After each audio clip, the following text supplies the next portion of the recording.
bust it.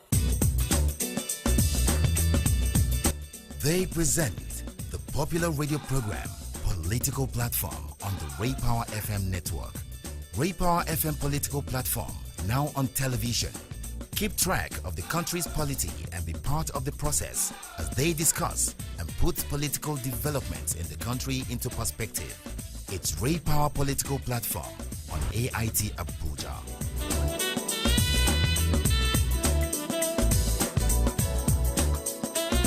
Hello out there, and thanks for joining us on Political Platform. And we want to appreciate your time.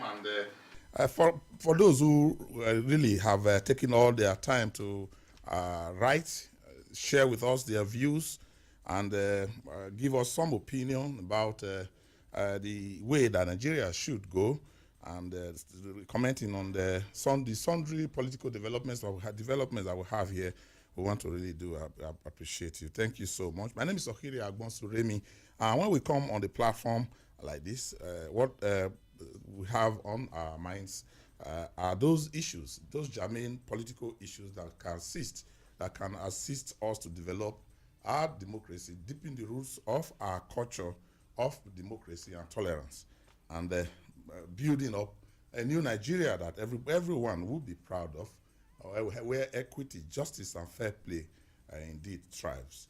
Now, we are going to be focusing on the IDPs this morning. It's a very, very sad one.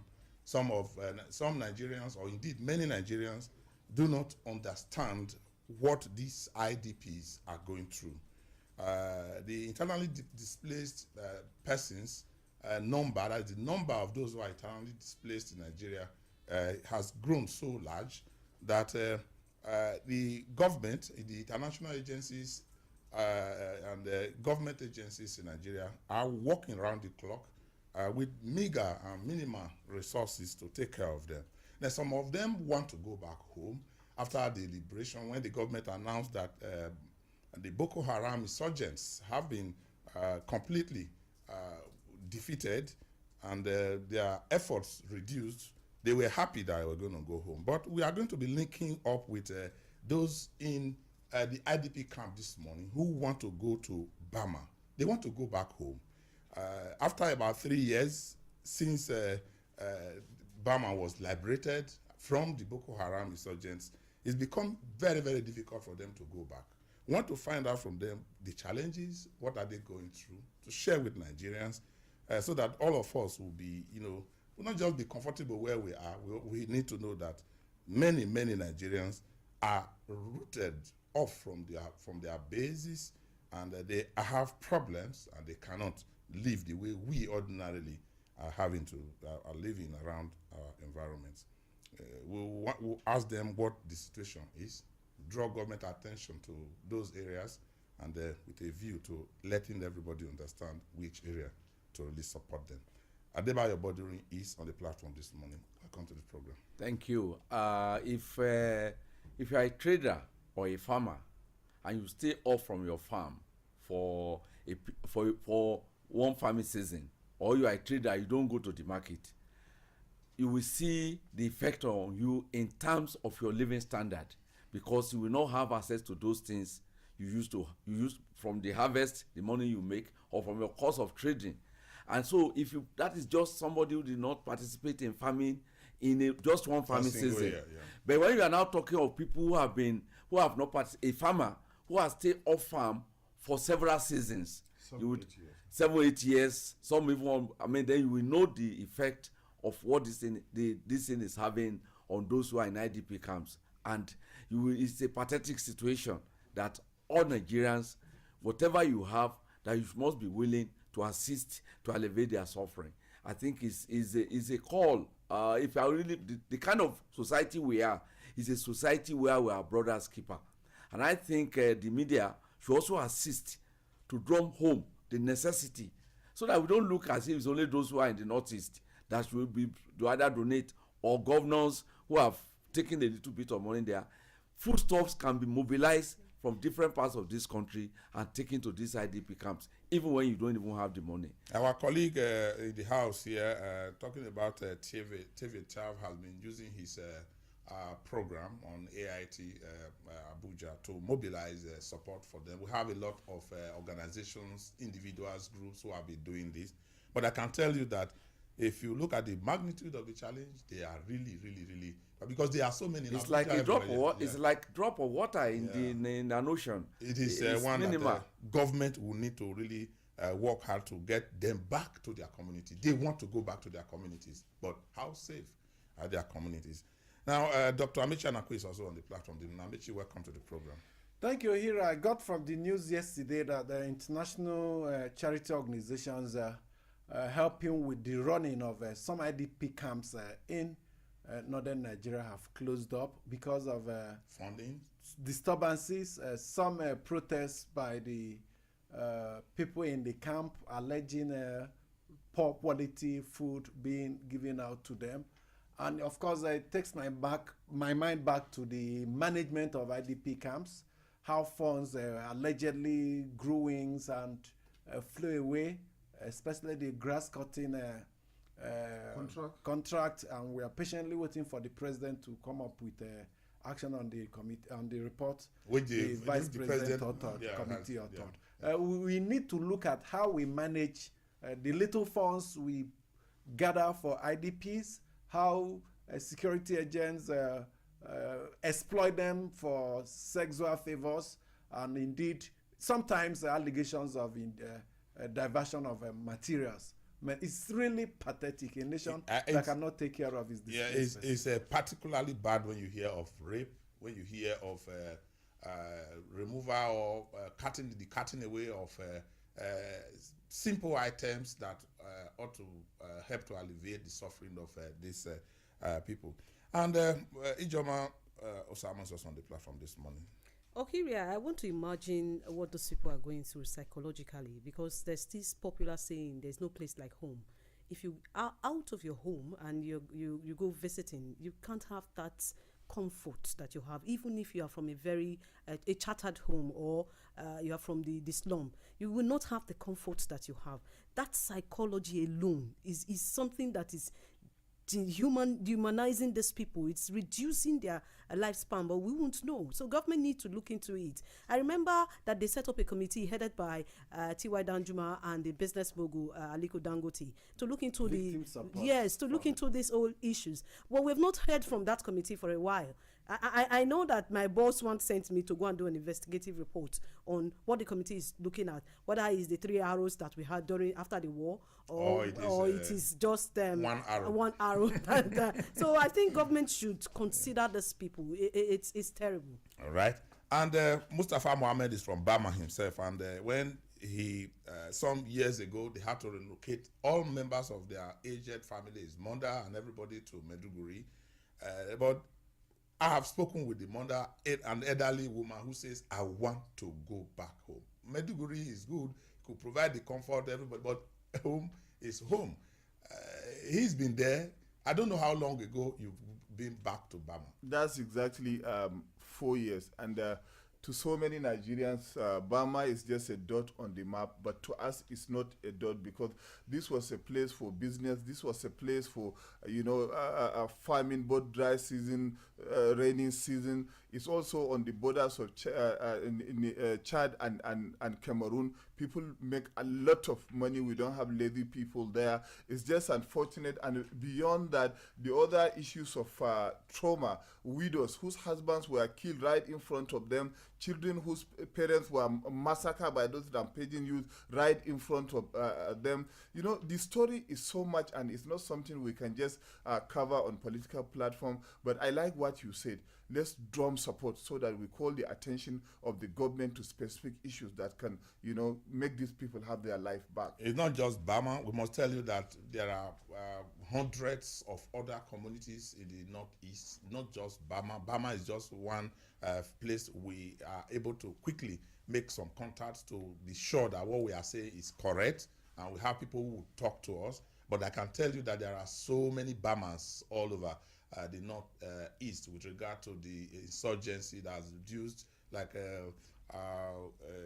Ijoma said, dehumanized our people, and reduced the personality and the human in them.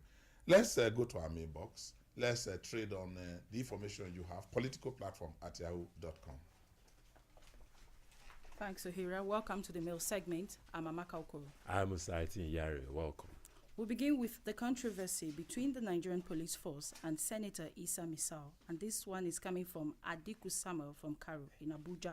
The mail reads, I would like to commend the political platform crew for their wisdom, proactive approach to issues and the journey so far. I listened keenly to the interactive session between the crew and the senator on his retirement saga. How could the police declare an officer a deserter after 8 years of non-active service?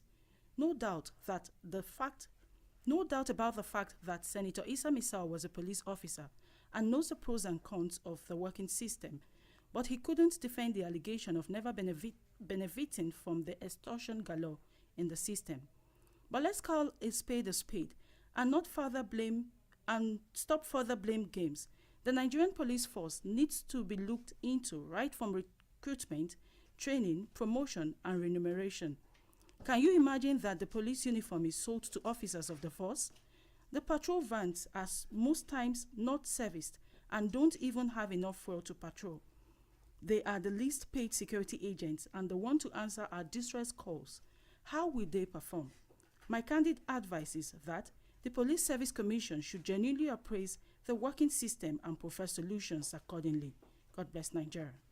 More reactions. Suleiman Quadri in Lagos says, I listened to your interview with the PRO of police and the one you had with Senator Misal. From the two interviews, it is clear that there is a lot of rot in the Nigerian police. How on earth can the police authority deny something that is in public domain? That is very irresponsible, to say the least. Everyone knows that the police collects money to provide special security for you. Banks pay them. Oil companies pay them. If you request for any special security from them, you will pay. And what Senator Misal said is not out of place. Let the payments be official so that the police can be well funded.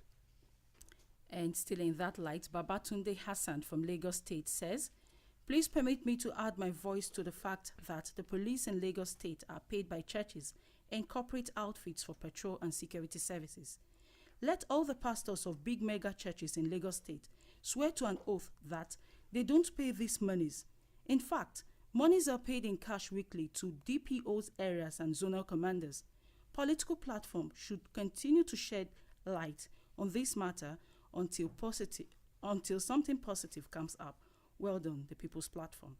Away from that, Alpha Marshal in Abuja writes, he says, I have a deep respect for Dr. Amechi Anakwe for his insightful analysis on issues on the platform, but I wish to disagree with him on the issue of difficulties in the prosecution of corrupt personalities in the West. The West does not, for any reason whatsoever, play with corruption. Those accused of corruption are made to feel the heat, whoever you may be. The Halliburton scandal is a good case in point. The immediate past president of Brazil, Dilma Rousseff, was impeached for tampering with the budget. The CEO of Samsung, South Korea's biggest blue-chip company, was sentenced last month to 5 years in prison for bribing the South Korean president, who also was impeached and facing prosecution for corruption. Desiani Alison Madueke should be produced for prosecution aside the forfeiture of her properties. And Nosike Odiaka from Obanikoro in Lagos State writes on the activities of Fulani headsmen. The mail reads, one thing I find absolutely incomprehensible is the government's criminal silence as the Fulani headsmen continue their nationwide invasion and destruction of farmlands of innocent, helpless Nigerians. What is the government's motive for refusing to act against this madness? People who are saying Nigerians' oneness is not negotiable should ask themselves whether what is happening here can happen in any sane society elsewhere. All these flagrant and unprovoked attacks and destructions, unchecked by government, are nothing but absolute lawlessness and terrorism of the highest order. We must rise up to denounce and halt this crime against humanity. May God help our country. And that's it on the mail segment today. Keep sending your mails to politicalplatform@yahoo.com. Busted! They present the popular radio program Political Platform on the Ray Power FM network. Ray Power FM Political Platform, now on television. Keep track of the country's polity and be part of the process as they discuss and put political developments in the country into perspective. It's Ray Power Political Platform on AIT Abuja.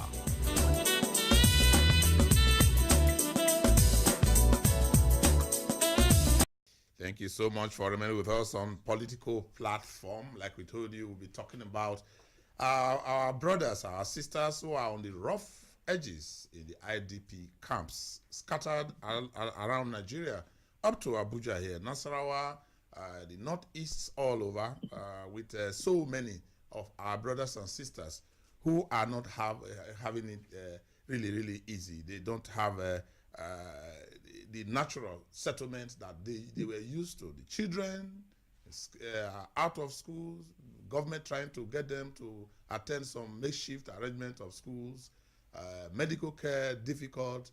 They just want to go back. Now let's meet with the secretary of the Bama Initiative Association, Kachala Grema Kiari. Thank you so much, sir, for joining us. Hello. Thank you, sir. Thank you for joining us. Thank you. Okay, sir. Now, where exactly are you now? I'm presently in Maiduguri, the Borno State capital. Okay. You want to give us a background. Tell us what has happened in the last 7-8 years when we have had this crisis. We just like to understand, we want Nigerians to understand what the situation has been with you. Actually, we in Borno State and in fact the affected communities in Borno State, we have had a very serious setback.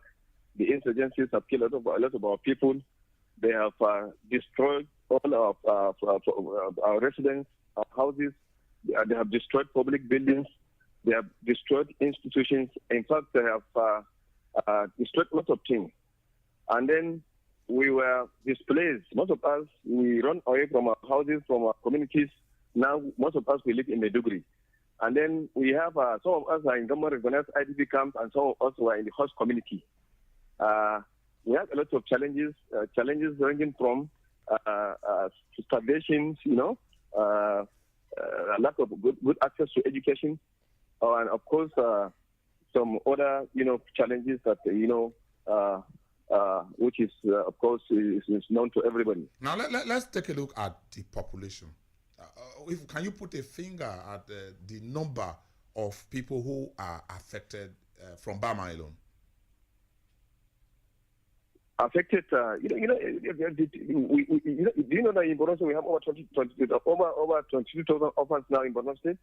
23? Who have no 22,000, over 22,000 orphans in Bama alone, Bama government alone, who don't have complete orphans, who don't have father and mother as well. Now, where are they all, including those who even have parents who cannot assist them? Because when you are in the IDP camp and you don't have access to your livelihood, you are almost helpless. Now, where are they all now, including these children you are talking about? Where are they? Some of them they are in IDP camp. Some of them they are living with their guidance in the host community. But you can see them roaming in the streets. They don't become street kids, moving around, begging. That's why you can see in the state capital there are also presence of street kids moving from one place to another begging. This is very, very bad situation for us. If not, if something else has to be done, because if allowed to move in that kind of place, definitely there are a lot of problems. That's why we're now agitating. We're now, pleading for both federal and state government. Let us settle back. Okay, before we begin to talk of the need for you to go back to Bama, we must talk about the efforts of government and then the efforts on ground to get the place safe. No government will want you to go back to Bama and then you jump into a different problem. The government the agencies of government have been making efforts to the military themselves. They have been making efforts. What do you say of those efforts? Are they enough? Are they those things that you really need? How have they been meeting up with assisting you to survive, even in the IDP camps? Actually, both the state and the federal government, including the military, they have done their best, in fact. But taking into cognizance, there are a lot of, missing link which needs to be addressed, but it has not been addressed up to now. You see, what we are saying is, particularly now in Burma, the state government has reconstructed some part of the community. And then now we're in rainy season. If those people have not been resettled back, the houses are empty, and of course, if it continues living like that, and the government is going to be faced with another round of, reconstruction costs. And that's why we are saying, okay, those houses that are reconstructed, let them, even in phases, let some people now resettle. Those people, let them go and occupy their houses. And then, even if there are some interventions, let that intervention be directed to them directly, instead of keeping them in the IDP camps.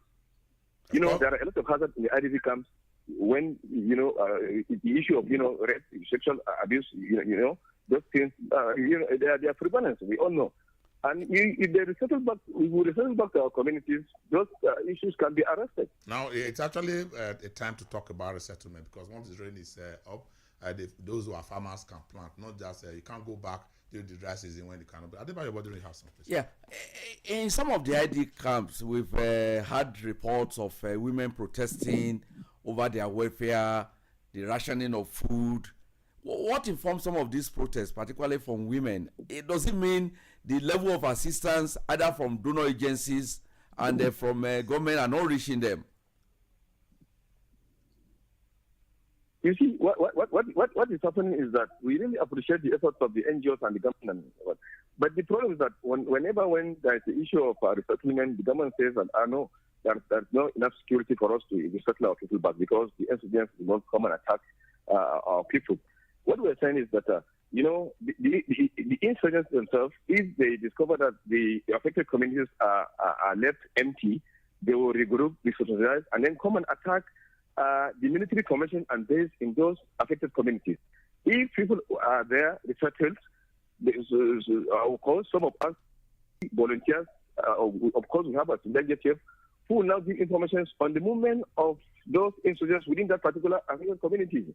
But without actual resettling, will not, the issue of insurgents will not end. Now you want to go back 3 years ago. You want to go back home. There are apprehensions that even some recently, at times when the military themselves are on the road, I mean those who are armed, the military themselves, they have attacks on the road as they go. So will you really say it is appropriate for you to want to go back home when even the military themselves, they give themselves some protection? In fact, when you are going to that area, you are escorted. Can you really feel safe going back? Are we not sure the government is taking their time to be sure that there is a complete defeat of the Boko Haram before you can go back? Yes, that is actually why we are saying that government should go for the inclusion of hunters and rangers into the fight against insurgency, just as done in Adamawa and Yobe State. Adamawa and Yobe State, they have now relatively, achieved successfully by involving the hunters into the fight against insurgency. And now what we're saying is that let Borno State government and the federal government, also take into cognizance of considering, the hunters and rangers in Borno State. Even though we know Borno State is their stronghold, it's going to be a bit difficult. But involvement of hunters and rangers, just as done in Adamawa and Yobe, will successfully dislodge them. Even though we know now that their dent has been dislodged by a military. They are now scavenging from one place to another. We know if the state government and federal government bring hunters and rangers, within 1 month, our army, they have fought in Mali and Liberia. They have won war there. Why is it that they are taking over 3 years now, over 4 years, 5 years in Borno State? Okay, that's a big question. Now, exactly. Let us summarize it. What exactly do you want? I mean, those, including those who are also share in this plight that you are. What are those things that you really want? What we want actually is we want the state and federal government to consider, hunters and rangers into the fight against insurgency. Let the state government, now the state government has already constructed part of permanent government. Let our people be resettled back. And then let our people start, participating, volunteering in also fight against insurgency, because we cannot, if fear can keep a person for 10 years in one place, we know the insurgency is coming to an end. We cannot hold our arms and wait until when it comes to the zero level. It's not possible. What we are saying is that let us be returned, so that we will be in our base. Those houses that are reconstructed by state government will not be, have another cost, another reconstruction cost again, so that our people will occupy that place. All right. And then all our IDPs are supposed to be moved to Bama, at least in Meduguri, in Dalori 1 and Dalori 2, and in the NYC camp. And those that are living in Banki, also, all those houses in Banki need to be occupied by those IDPs. They should have to be kept like in zoo, in the IDP camps, because there are a lot of restrictions and there are a lot of havoc, particularly that of rape and sexual abuse. All right. Thank you so much. Yes. There's the Secretary Bama Initiative Association, Kachala Grema Kari. Thank you so much for filling us in with all the situation. I really wish you the best, and we wish that the government can quickly do exactly what they should do, what you are requesting them to do. Thank you so much, Lars, for joining us on Political Platform. Well, I wouldn't really know about Baduri how to add it up. It's not very, very careless report from Grima, and the one that really touched me most are those orphans. Over 20,000. Yeah, and I think it's a call on government. Government should set up special schools to address the needs of these orphans. Dr. Amechi, I think the government actually came up with a plan. There are so many plans. We do not know that there's a coordinating center where everybody should understand what the care for the IDPs is a very huge. It's a huge challenge. Apart from the corruption that we have seen. Yes, whatever gains that would have been made with the little funds available from both local and international donors, corruption appeared to have eaten it up. But the Nigerian government just told us that it's about to take delivery of some attack helicopters that will help to indeed provide some form of security for these places, and they're hunting now the insurgents. But I can empathize with the IDPs. I think they want to go home, irrespective of the dangers that may be inherent the government in will their not places, want to. because they are fed up with what they are seeing in the IDP camps. 6, 7, 8 years it's running. frustrating. He mentioned sexual harassment and what have you. These are things you're forced to live with. You rather say, let me go home, whatever happens, let it happen. We need to encourage the government and foreign donors to do more in terms of IDPs and in accounting for the little funds that are deployed. Okiria, what has happened to the Northeast Commission? It's a question that has been going through my mind. Well, we should be asking those who are in government, the legislators, those who have come up with the idea that we have a Northeast Commission that will have funds that will take, and what is that not the same thing we're talking about when the Southeast were asking for their own commission? It's not the commission that go to Niger Delta now. The NDDC, is it doing what it's supposed to have done? It is a matter of being humane and human in our thoughts and doing the appropriate thing. We cannot just sit down out there and be enjoying ourselves while other Nigerians with no fault of theirs having this kind of a challenge. They will have to do something, and that's how we're wrapping it up on the program. Okiria Agbonsuremi is my name. You have some ideas to contribute, please let us know through political platform at yahoo.com. Bust it.